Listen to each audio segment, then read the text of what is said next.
बिस्मिल्लाहिर्रहमानिर्रहीम रब्बि इश्रह ली सदरी वयस्सिर ली अमरी वहलुल उक़दतम मिन लिसानी यफ़क़हू क़ौली। जी डियर स्टूडेंट, अस्सलाम वालेकुम। This is Ghulam Mohammad your physics teacher.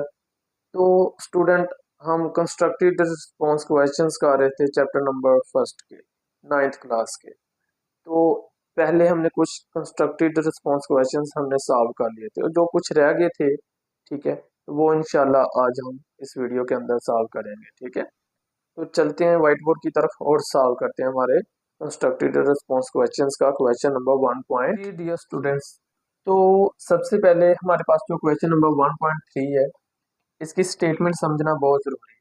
अगर हमें ये स्टेटमेंट समझ आ जाती है तो फिर ये क्वेश्चन जो है इसको सॉल्व करना बहुत ईजी है। तो सबसे पहले हम स्टेटमेंट के अंदर देखते हैं कि कहता क्या है। The minimum main scale reading of a micrometer screw gauge is 1 millimetre.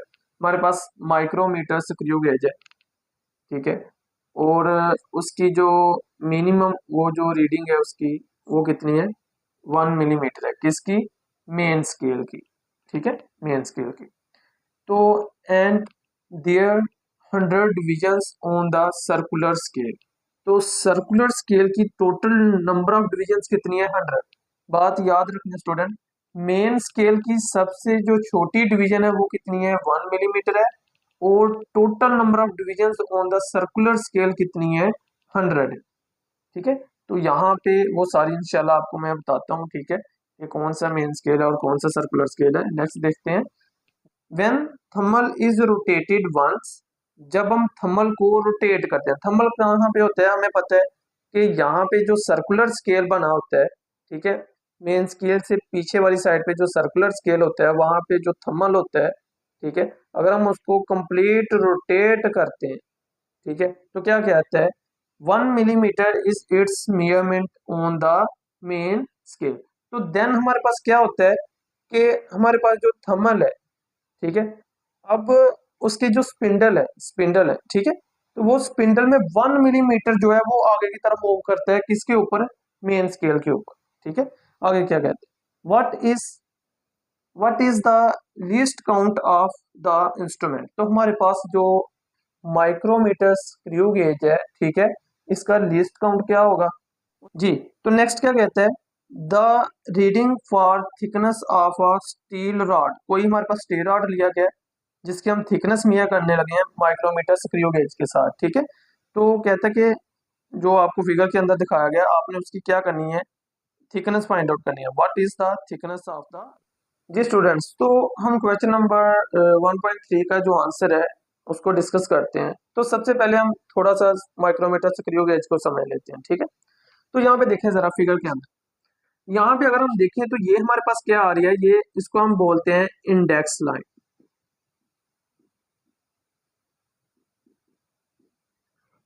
ये जो इंडेक्स लाइन है इसके ऊपर ये जो स्केल बना होता है स्टूडेंट, इसको हम क्या बोलते हैं? Main scale. यानी कि ये जो सारा टोटल होता है, ठीक है, इसको हम क्या बोलते हैं?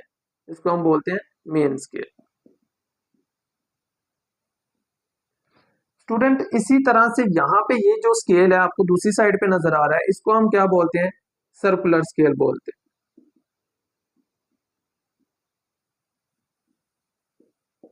अब ये जो सर्कुलर स्केल है स्टूडेंट, ये बना होता है किसके ऊपर? थंबल के ऊपर। ठीक है, यानी कि इसके बैक साइड पे क्या होता है? थंबल होता है। ठीक है, अब उस थंबल को जब हम स्टूडेंट एक कंप्लीट रोटेशन उसकी मुकम्मल करते हैं, रोटेट करते हैं उसको, तो यहाँ पे ये जो सर्कुलर स्केल है, ये जो सर्कुलर स्केल है, ये 1 मिलीमीटर 1 मिलीमीटर आगे की तरफ मूव करता है। ठीक है, किसके ऊपर? मेन स्केल के ऊपर। तो जितना ये मूव करता है उसी को हम इसकी क्या बोलते हैं? Pitch of screw gauge. जब हम क्या करते हैं? थंबल को रोटेट करते हैं, तो यहाँ पे थंबल के साथ जो आगे हमारे पास जो स्पिंडल होता है, स्पिंडल के ऊपर थ्रेडिंग बनी होती है। थ्रेडिंग कुछ इस तरह से होती है। ठीक है, अब ये जो थ्रेडिंग है, जब हम इसको एक कंप्लीट रोटेट करते हैं तो यहाँ पे जो स्पिंडल है, यानी कि एक थ्रेड और दूसरे थ्रेड के दरमियान जो हमारे पास डिफरेंस होता है वो कितना होता है? वो 1 मिलीमीटर का होता है। और जैसे ही हम इसको कंप्लीट रोटेट करते हैं तो यहाँ पे जो आगे स्पिंडल लगा होता है जो कि आगे स्टड के साथ लगता है, ठीक है। तो जब हम कंप्लीट इसको रोटेट करते हैं तो वो जो स्पिंडल है वो 1 मिलीमीटर जो है वो आगे की तरफ मूव करता है। तो इसी चीज को हम क्या बोलते हैं, पिच ऑफ स्क्रू गेज बोलते हैं। तो यहाँ पे देखें स्टूडेंट, फिर इसी तरह से लिखा है, ठीक है, कि यहाँ पे सबसे पहले अगर हम देखें तो हमारे पास क्या है कि pitch of screw gauge is equal to 1 millimetre. तो यहाँ पे 1 मिलीमीटर क्यों आता है, मैंने अभी उसकी रीजन सारी बता दिया कि जब हम उसको कंप्लीट और रोटेट करते हैं तो वो कितना स्पिंडल जो है वो कितना आगे मूव करता है, 1 मिलीमीटर आगे मूव करता है। Number of division on the circular scale, ये भी उसने हमें दे दिया, ठीक है, कि हमारे पास जो सर्कुलर स्केल है उसके टोटल नंबर ऑफ डिविजन कितनी है, 100 है। तो हमने क्या फाइंड आउट करना है, लीस्ट काउंट फाइंड आउट करना है, ठीक है। दूसरा हमने फाइंड आउट करना है थिकनेस ऑफ द रॉड। तो जो रॉड दिया गया है फिगर के अंदर उसकी हम थिकनेस फाइंड आउट करेंगे। तो सबसे पहले हम लीस्ट काउंट की बात करते हैं स्टूडेंट। तो यहाँ पे सिंपल हमें पता है कि पिच ऑफ स्क्रू गेज, ठीक है, लिस्ट काउंट का जो फॉर्मूला हमने पढ़ा था वो क्या था कि pitch of screw gauge divided by number of divisions on circular scale. इसी तरह से अगर हम देखें, ठीक है, जो पिच ऑफ स्क्रू गेज है वो कितनी है, 1 मिलीमीटर है। और इसी तरह से नंबर ऑफ सर्कुलर जो डिविजन ऑन सर्कुलर स्केल है वो कितनी है, 100। जब हम 1 को 100 पे डिवाइड करते हैं तो हमारे पास आंसर क्या आता है, 0.01 मिलीमीटर। तो यहाँ तक हमारे पास ये क्या आ चुके हैं, ये आ चुके हैं least count of screw gauge. जी स्टूडेंट, तो नेक्स्ट जो है वो हमारे पास क्या था, थिकनेस ऑफ रॉड। जो रॉड दिया गया था उसकी हमने थिकनेस फाइंड आउट करनी थी। वो रॉड हमें इस फिगर से दिखाया गया कि उसके सारे पैरामीटर्स इस तरह से आते हैं, ठीक है। तो यहाँ पे देखें जरा, विच इज इक्वल टू, सबसे पहले हम काम क्या करते हैं, थिकनेस फाइंड आउट करने के लिए हमारे पास क्या होता है कि मेन स्केल रीडिंग लेनी होती है। अब स्टूडेंट यहाँ पे मेन स्केल की अगर बात करें तो ये मैंने पहले बता दिया था आपको कि ये हमारे पास क्या होता है, मेन स्केल होता है। तो मेन स्केल का आपने देखना होता है कि यहाँ पे इंडेक्स लाइन के ऊपर लास्ट पे कौन सा आपको जो डिजिट है, जो लाइन है वो नजर आ रही है, ठीक है। तो यहाँ पे अगर हम काउंट करते हैं तो यहाँ तक 5 है, उसके बाद 6, 7, 8 और 9। यहाँ पे हमें कौन सी लाइन नजर आ रही है, 9 वाली जो लाइन है, ठीक है। तो यहाँ पे हमें ये नजर आ रही है, लेकिन इससे नेक्स्ट वाली जो लाइन है वो हमें नजर नहीं आ रही। तो इसका मतलब मेन स्केल की रीडिंग जो होगी वो हमारे पास क्या होगी, यहाँ पे 9 मिलीमीटर। इसी तरह से यहाँ पे प्लस हमारे पास क्या आ चुका है, सर्कुलर स्केल रीडिंग। तो यहाँ पे देखें स्टूडेंट, ये हमारे पास क्या था, सर्कुलर स्केल था। अब यहाँ पे हमने रीडिंग कैसे लेनी होती है, हम देखते हैं कि इंडेक्स लाइन के सामने बिल्कुल कौन सी रीडिंग आ रही है, ठीक है। तो यहाँ पे अगर हम देखें तो हमारे पास कितना आ रहा है जी, 70 आ रहा है, ठीक है। तो यहाँ पे सिंपल हमने क्या कुछ कर दिया, 70। लेकिन यहाँ पे क्या होता है कि सर्कुलर स्केल की रीडिंग को हमेशा हमने क्या करना होता है कि उस इंस्ट्रूमेंट के लिस्ट काउंट के साथ हमने क्या करना होता है, मल्टीप्लाई करना होता है। तो माइक्रोमीटर स्क्रू गेज का लिस्ट काउंट अभी हमने फाइंड आउट किया है, वो कितना था, 0.01 मिलीमीटर। तो इसलिए हमने सर्कुलर स्केल की रीडिंग को लिस्ट काउंट के साथ मल्टीप्लाई भी कर दी। जब हमने मल्टीप्लाई कर दिया तो हमारे पास आंसर क्या आया, 0.70 मिलीमीटर। और जब हमने इसको ऐड किया तो हमारे पास क्या आता है, 9.7 मिलीमीटर।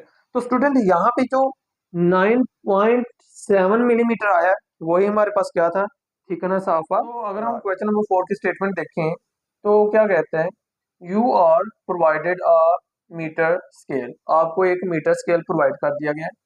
अब बंडल ऑफ पेंसिल्स, और आपको बंडल ऑफ पेंसिल्स दी गई हैं।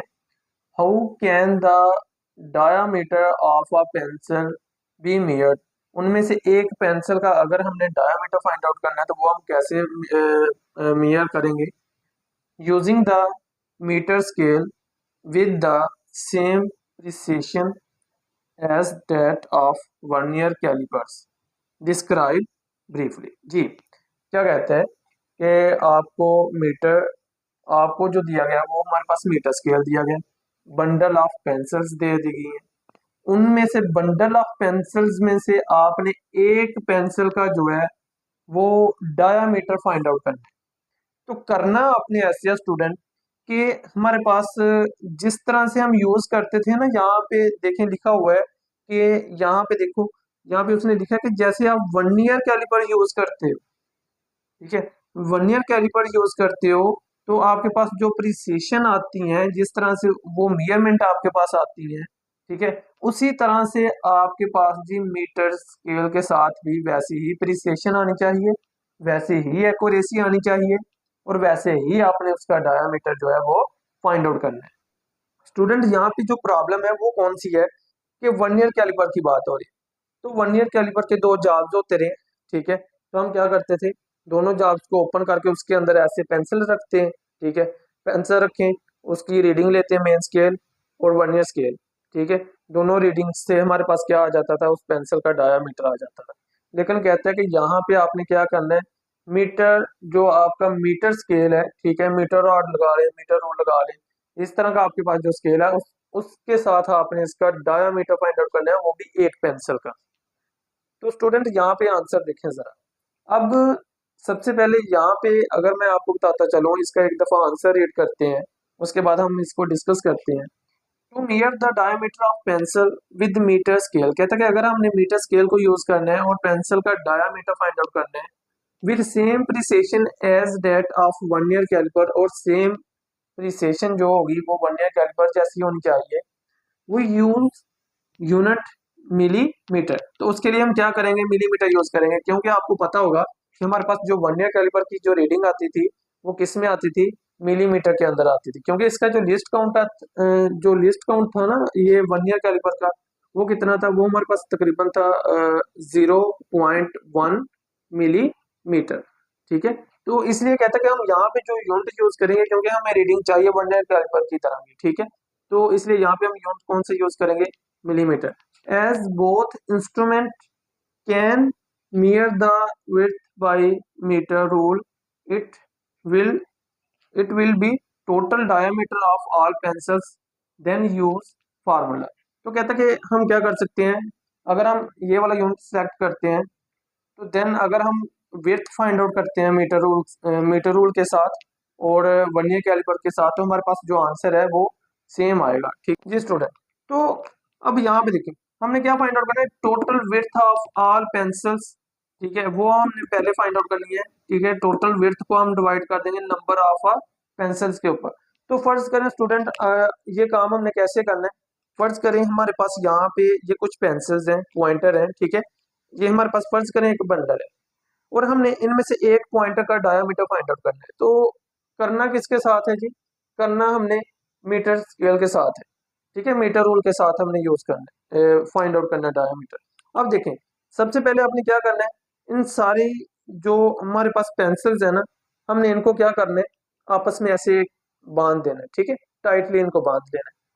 अब हम क्या करेंगे, ये जो मीटर स्केल था, मीटर रूल था, उसके साथ हम इनकी विड्थ जो है वो फाइंड आउट कर लेंगे। अब जैसे ही हम इनकी विड्थ फाइंड आउट करते हैं, ठीक है, तो यहाँ पे देखो क्या लिखे, total width of all pencils. तो यहाँ पे हमारे पास जो रीडिंग आएगी वो टोटल विड्थ आएगी किसकी, ऑल पेंसिल्स की। उसके बाद आपने क्या करना है, उस विड्थ को, टोटल विड्थ को आपने डिवाइड कर देना किसके ऊपर, नंबर ऑफ पेंसिल्स के ऊपर, जितनी भी आपके पास नंबर ऑफ पेंसिल्स होंगी बंडल के अंदर, ठीक है। तो फर्ज करें मेरे पास कितनी पेंसिल्स है, यहाँ पे 1 2 3 4 है, 4 है, तो आप टोटल विड्थ को 4 के ऊपर डिवाइड करें, हमारे पास जो आंसर आएगा वो हमारे पास क्या होगा, डायामीटर ऑफ अ पेंसिल। इस तरह से हमारे पास एक पेंसिल का जो डायामीटर होता है जी स्टूडेंट। तो नेक्स्ट हम क्वेश्चन करते हैं 1.5। तो अगर हम इसकी स्टेटमेंट देखें तो क्या कहते हैं, the end of a metre scale, हमारे पास एक मीटर स्केल है, तो उसका जो एंड है इज रन आउट, ठीक है, तो वो डैमेज है या खत्म हो चुका है, ठीक है। तो कहता है where will you place a pencil to find the length. तो आप क्या करोगे, आपने एक आपके पास पेंसिल है, ठीक है, तो आपने उसकी लेंथ फाइंड आउट करनी है स्टूडेंट। तो आप उस पेंसिल को इस मीटर स्केल की कौन सी पोजीशन के ऊपर रखोगे कि आप उस पेंसिल की क्या कर सकते हो, लेंथ फाइंड आउट कर सकते हो, जबकि आपके पास ये जो मीटर स्केल है इसका जो एक एंड है, शुरू से स्टार्टिंग वाला ले लें, ठीक है, तो वो हमारे पास क्या हो चुका है, रन आउट है, खत्म हो चुका है, डैमेज हो चुका है, जहां आप समझिए कि उसका लास्ट वाला एंड जो है वो कटा हुआ है, ठीक है, वहां पे उसकी इनिशियल जो रीडिंग है, ठीक है, वो उसकी रीडिंग नहीं है, ठीक है। तो हमने लेंथ फाइंड आउट करनी है। तो स्टूडेंट यहाँ पे हम पहले इसका आंसर देख लेते हैं, उसके बाद इसका एक मेथड है वो देख लेते हैं, ठीक है। तो यहाँ पे देखें जरा, पहले सिंपल इसको रीड करते हैं जी। कहते हैं if one end of a metre rule is run out, कहते हैं कि अगर हमारे पास जो मीटर रूल है, जैसे यहाँ पे देखें जरा, ये फर्ज करें मेरे पास एक मीटर रूल है और यहाँ पे देखें इसकी जो रीडिंग स्टार्ट हो रही है वो कहाँ से हो रही है, 3 सेंटीमीटर से स्टार्ट हो रही है। मतलब इसकी जो शुरू पे 1 2 जो थे पॉइंट वो क्या हो चुके हैं, खत्म हो चुके हैं, रन आउट हो चुके हैं। ठीक है, तो यहाँ पे क्या कहते हैं, we will choose other clear starting point. तो जब हमने पेंसिल की लेंथ फाइंड आउट करनी है तो हम उसके लिए क्या करेंगे कि हम यहाँ से देखेंगे कि हमारे पास यहाँ पे क्लियर पॉइंट कौन से है। तो फर्ज करें यहाँ पे मेरे पास 3 भी क्लियर है, 4 भी क्लियर है, तो यहाँ पे मैं 4 को जो है वो अपना इनिशियल पॉइंट ले लूंगा, क्योंकि यहाँ पे ये क्लियरली मुझे क्या आ रहा है, नजर आ रहा है। अच्छा जी, आगे क्या करना है, and note the position on metre rule of the pencil. तो आप क्या करोगे, जो पेंसिल है, फर्ज करें ये जो मैंने रेड कलर की लाइन लगाई है, ये मेरे पास एक पेंसिल है, तो आपने इसकी क्या करनी है, लेंथ फाइंड आउट करनी है। तो जो पॉइंट आपको नजर आ रहा होगा, आपने उस पॉइंट से, ठीक है, उस पोजीशन से आपने वहां पे पेंसिल रखनी है। ठीक है, तो आपने उसकी क्या कर लेनी है, लेंथ फाइंड आउट कर लेनी है। अब यहाँ पे देखें जरा, and ending point and then take difference of both reading, this will be the length of the pencil. तो चले मैं आपको बताता हूँ क्या कहना चाहता है वो। तो यहाँ पे आंसर की अगर बात करें तो वो कहता है कि आपने क्या करना है, अगर आपके पास यहाँ पे मीटर रूल है या मीटर स्केल है, एक एंड आपको नजर नहीं आ रहा, तो आपने पेंसिल की लेंथ फाइंड आउट करनी है। तो सिंपल आप क्या करें, जो पॉइंट आपको नजर आ रहा है आपने पेंसिल का एक एंड वहां पे रख देना है। जैसे मेरे पास ये एक पेंसिल है, ठीक है, तो मेरे पास ये इसका एक एंड है, तो मैं क्या करूंगा, ये पॉइंट मुझे नजर आ रहा है, तो यहाँ पे मैं अपनी पेंसिल का एक एंड रख लूंगा। ठीक है, यहाँ पे मैंने इस पोजीशन के ऊपर, यहाँ से मुझे नजर आ रही थी, उसके ऊपर मैंने पेंसिल का एक एंड रख दिया। अब दूसरा एंड है ये वाला, ठीक है, तो यहाँ पे देखो मेरे पास यहाँ पे एक रीडिंग आएगी, जो यहाँ पे कितनी आ रही है, 4। ठीक है, पहली रीडिंग ये आ गई। अब यहाँ पे पेंसिल का एंड हो रहा है, ठीक है, यहाँ पे एंड हो रहा है, ठीक है, जाके, तो अब इस एंड के ऊपर देखें तो रीडिंग कितनी आ रही है, 15 सेंटीमीटर आ रही है। तो आपने क्या करना है, फाइनल रीडिंग से, ये जो लास्ट वाली एंड वाली रीडिंग आई थी, इस रीडिंग से इस वाली इनिशियल वाली रीडिंग को, जहां से आपकी पेंसिल स्टार्ट हो रही थी, जहां पे आपने रखा था उस पॉइंट के ऊपर, इस रीडिंग को क्या कर लेना, माइनस कर लेना, डिफरेंस ले लेना। यहाँ पे देखें क्या लिखा हुआ है, डिफरेंस ऑफ बोथ रीडिंग, दोनों रीडिंग्स का आपने क्या ले लेना है, डिफरेंस ले लेना है। और जो डिफरेंस आएगा वही असल में हमारे पास क्या होती है, लेंथ ऑफ अ पेंसिल होगी। ठीक है, तो यहाँ पे देखिए लेंथ ऑफ अ पेंसिल, पहली रीडिंग लास्ट वाली कौन सी आई थी हमारे पास, 15 सेंटीमीटर, तो यहाँ पे क्या आ गया, 15 सेंटीमीटर। तो दोनों रीडिंग का हमने क्या लेना था, डिफरेंस। दूसरी रीडिंग कौन सी थी, 4 सेंटीमीटर, यह आ गया 4 सेंटीमीटर। अब दोनों का डिफरेंस रेंज तो हमारे पास कितना आता है, यह आता है तकरीबन 11 सेंटीमीटर। तो इस तरह से यहाँ पे ये जो है लेंथ ऑफ अ पेंसिल कितनी आ गई, 11 सेंटीमीटर। तो सिंपल स्टूडेंट, बहुत सिंपल सा एक मेथड है, आप इसको फॉलो करेंगे तो इंशाल्लाह आपको क्लियरली अंडरस्टैंड हो जाएगा। ठीक है, तो नेक्स्ट हमारे पास जो 1.8 हमारे पास क्वेश्चन है, इसको हम सॉल्व करते हैं। तो इसकी अगर हम स्टेटमेंट देखें तो क्या कहते हैं, suggest some natural phenomena that could serve as a reasonably accurate time standard. कहते हैं कि आपने क्या करना है, कुछ सुजेस्ट करना है, नेचुरल फिनोमेना, कोई भी नेचुरल प्रोसेस जो है उसको आपने सुजेस्ट करना है, जिसकी वजह से हम क्या कर सकते हैं कि हमारे पास जो एक्यूरेट टाइम स्टैंडर्ड है उसको हम क्या कर सकते हैं, मेजर कर सकते हैं। तो यहाँ पे सिंपल मैंने इसके आंसर लिख दिए हैं, बहुत ही सिंपल सा हमारे पास इसके आंसर्स हैं। तो सबसे पहले अगर हम स्टूडेंट देखें तो यहाँ पे पहला आंसर जो है उसके अंदर पॉइंट ए की अगर आप बात करते हैं, rotation of earth about its axis. Student हमें पता है कि हमारी जो अर्थ है वो अपने एक्सिस के अराउंड क्या करती है, रोटेट करती है। ठीक है, अब ये जो इसकी रोटेशन है, ठीक है, हमें पता है कि जो हमारी अर्थ है वो जो उसकी कंप्लीट रोटेशन है वो एक दिन के अंदर जो है वो क्या करती है, कंप्लीट करती है।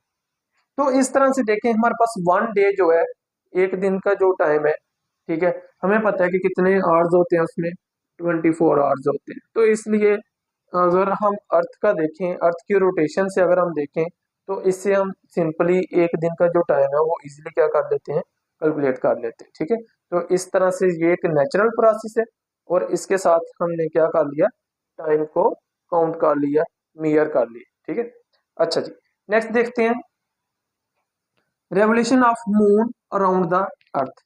अब ये भी नेचुरल प्रोसेस है, हमें पता है कि हमारी जो अर्थ है, ठीक है, उसके अराउंड जो मून है वो ऐसे जो है वो रोटेट करते हैं। ठीक है, अब ये जो है अपनी जो रोटेशन है वो कितने दिन के अंदर जो है वो मून कंप्लीट करता है, तो वो अप्रोक्सीमेटली जो है वो 30 डेज के अंदर कंप्लीट करता है। तो यहाँ पे अगर हम देखें तो कितने डेज आ रहे हैं, 30 डेज आ रहे हैं। ठीक है, तो सिंपली यहाँ से भी हम क्या कर सकते हैं, टाइम को इजीली जो है वो एक्यूरेटली स्टैंडर्ड के अकॉर्डिंग टू मेजर कर सकते हैं। तो जी स्टूडेंट, तो नेक्स्ट जो है हमारे पास रेडियो एक्टिव डिके है। तो हमें पता है कि हर एलिमेंट जिसका एटॉमिक नंबर जो है वो 82 से अबव होता है तो वो नेचुरली रेडिएशंस क्या करता रहता है, इमिट करता रहता है। तो इस तरह से ये एक डिके प्रोसेस होता है जिसको हम क्या बोलते हैं, रेडियो एक्टिव डिके। ठीक है, तो इसके अंदर भी क्या करते हैं, हर एलिमेंट की एक स्पेसिफिक रेशियो होती है जिसके साथ वो डिके होता है। ठीक है, तो क्योंकि वो क्या करना चाहता है, वो अपने आप को स्टेबल करना चाहता है, तो रेडिएशन इमिट करते रहते हैं। ठीक है, तो इस तरह से ये हमारे पास जो प्रोसेस है इसके थ्रू आउट भी हम क्या कर सकते हैं, टाइम को फाइंड आउट कर सकते हैं। नेक्स्ट जो आ जाता है वो हमारे पास क्या जी, सोलर साइकिल। तो अब ये जो सोलर है, सोलर का मतलब यहाँ पे हमारे पास सन है। ठीक है, यहाँ पे सन की बात हो रही है, तो जो सन है अगर हम उसका साइकिल देखें, रात का आना, दिन का आना, आना जाना। ठीक है, तो ये जो सोलर साइकिल है यहाँ से, इससे भी हम क्या कर सकते हैं, इजीली टाइम को फाइंड आउट कर सकते हैं। जी स्टूडेंट, तो यहाँ पे हम 1.9 जो क्वेश्चन है इसको डिस्कस करते हैं। It is difficult to locate the meniscus in a wider vessel why. ठीक है, कहता है कि हमारे पास एक बड़ा सा वेसल है, तो उसके अंदर हम क्या करते हैं, कोई भी जो लिक्विड होता है उसका जो मिनास्कस होता है उसको अगर हमने फाइंड आउट करना है, लोकेट करना है, तो वो हमारे लिए मुश्किल क्यों होता है। तो उसकी हम रीजन देखते हैं, उसके बाद आपको सिंपल एक मेथड बताते हैं, आपको क्लियरली अंडरस्टैंड हो जाएगा। ठीक है, तो यहाँ पे देखें स्टूडेंट, कहता है it is difficult to measure the meniscus in wider vessel. कहता है एक बड़े वेसल के अंदर हमारे पास क्या होता है, बहुत मुश्किल होता है कि हम उसके जो मिनास्कस है उसको हम मियर कर सकते हैं, मियर कर सकें, because surface of liquid becomes more flat. हमारे पास जो सरफेस ऑफ लिक्विड है वो मोर फ्लैट हो जाती है, which reduce the curvature of the meniscus, जो कि मिनास्कस के कर्वेचर को क्या कर देती है, रिड्यूस कर देती है, and makes difficult to locate the meniscus, और जिसकी वजह से हमारे लिए मुश्किल हो जाता है कि हम उसके मिनास्कस को जो है वो लोकेट करें। तो फर्स्ट वन स्टूडेंट, आपको मिनास्कस के बारे में पता होना चाहिए। ठीक है, मिनास्कस क्या है, ठीक है, उसको हम लोकेट कैसे करते हैं। जैसे कि स्टूडेंट आपको पता है, सबसे पहले हमने पढ़ा था हमारे पास एक मेरिंग सिलेंडर होता है। मेरिंग सिलेंडर के साथ हम क्या करते हैं, किसी भी लिक्विड का जो हमारे पास जो वॉल्यूम है उसको हम फाइंड आउट कर सकते हैं। ठीक है, तो जैसे ही हम इसके अंदर लिक्विड डालते हैं, ठीक है, तो इजीली हमारे पास क्या करते हैं, हम उसका यहाँ तक फर्ज करें, यहाँ तक लिक्विड है। ठीक है, तो ये जो top level of liquid layer जो होती है ना, जहाँ पे ये जो किनारा जिसको हम कहते हैं, ठीक है, इसी को हम क्या बोलते हैं, मिनास्कस बोलते हैं। तो इस यहाँ पे ये जो ब्रेक सी ट्यूब होती है, ठीक है, मेरिंग सिलेंडर जिसको हम बोलते हैं, यहाँ से इजीली इस ऊपर वाले किनारे को, वाटर के ऊपर वाला जो लेवल है, ठीक है, जिसको हम मिनास्कस बोलते हैं, वो इजीली हम फाइंड आउट कर लेते हैं। ठीक है, और इजीली मेरिंग सिलेंडर के ऊपर स्केल बना होता है, वहां से हम रीडिंग ले लेते हैं, तो हम कहते हैं जी इस लिक्विड का इतना वॉल्यूम है। अब कहते हैं कि मसला कहाँ पे आता है, कि कहते हैं फर्ज करें यहाँ पे हमारे पास एक बड़ा सा बीकर है। ठीक है, ये एक बड़ा सा बीकर है। अब कहता है कि इस बड़े से बीकर के अंदर क्या होता है, जब हम लिक्विड को डालते हैं, ठीक है, तो आपको पता है जैसे हम लिक्विड को डालते हैं बड़े से, ये जो बड़ा वेसल होता है, ठीक है, इसके अंदर जो हमारे पास मिनास्कस बनता है, जो किनारा बनता है ऊपर वाला, ठीक है, वो हमें इतना क्लियरली हम उसका लेवल जो है वो फाइंड आउट नहीं कर सकते, क्योंकि काफी ज्यादा वो वाइड हो जाता है। ठीक है, फैल जाता है, फैलने की वजह से क्या हो जाता है, उसका ये जो कर्वेचर है वो हम इजीली लोकेट नहीं कर सकते कि यहाँ पे इसका असल में लेवल कौन सा बनता है। ठीक है, हमने इसकी रीडिंग कहाँ से लेनी है, आपको पता है कि जैसे ही हम वॉल्यूम मेजर करना हो किसी सॉलिड का इसके अंदर डाल के, ठीक है, स्मॉल साइज ऑफ सॉलिड का, चाहे लिक्विड का वॉल्यूम लेना हो, तो हमारी जो आईज की पोजीशन है, मतलब मेथड ऑफ टेकिंग रीडिंग जो है वो एक्यूरेट होना बहुत जरूरी है। अगर वो एक्यूरेट नहीं होगा तो हमारी रीडिंग भी एक्यूरेट नहीं आती। तो इसी तरह से यहाँ पे जब हमें मिनास्कस जो है वो अच्छे से दिखाई नहीं देगा, हमें पता ही नहीं चलेगा कि कौन सी रीडिंग लेनी है, इसका किनारा कौन सा बन रहा है, ठीक है। तो इस वजह से कहता है कि बड़े वेसल के अंदर जो है यहाँ पे हमारे पास डिफिकल्ट हो जाता है कि यहाँ पे हम जो मिनास्कस है उसकी लोकेशन को फाइंड आउट इतना एक्यूरेटली या इतना आसानी से हम फाइंड आउट नहीं कर सकते, ठीक है। तो ये रीजन है स्टूडेंट। तो आई होप आपको यहाँ पे कम्प्लीटली समझ आई होगी, ठीक है। तो स्टूडेंट यहाँ तक हमारे पास ये हमारा लास्ट वाला क्वेश्चन था, क्योंकि इससे पहले जो है हमारे पास प्रीवियस वीडियो थी, ठीक है, उसके अंदर कुछ क्वेश्चंस हम पहले से सॉल्व कर चुके हैं, ठीक है। तो आपने अगर वो वीडियो देखनी है तो मैं लिंक बायो में दे दूंगा, ठीक है। आप सिंपली वहां से क्लिक करके उस वीडियो को भी देख सकते हैं। तो बाकी जो आपके यानी कि क्वेश्चन जो रह गए हैं उस वीडियो के अंदर आप आसानी से देखें तो वो भी क्लियर कर लें, ठीक है स्टूडेंट। अपना ख्याल रखिएगा।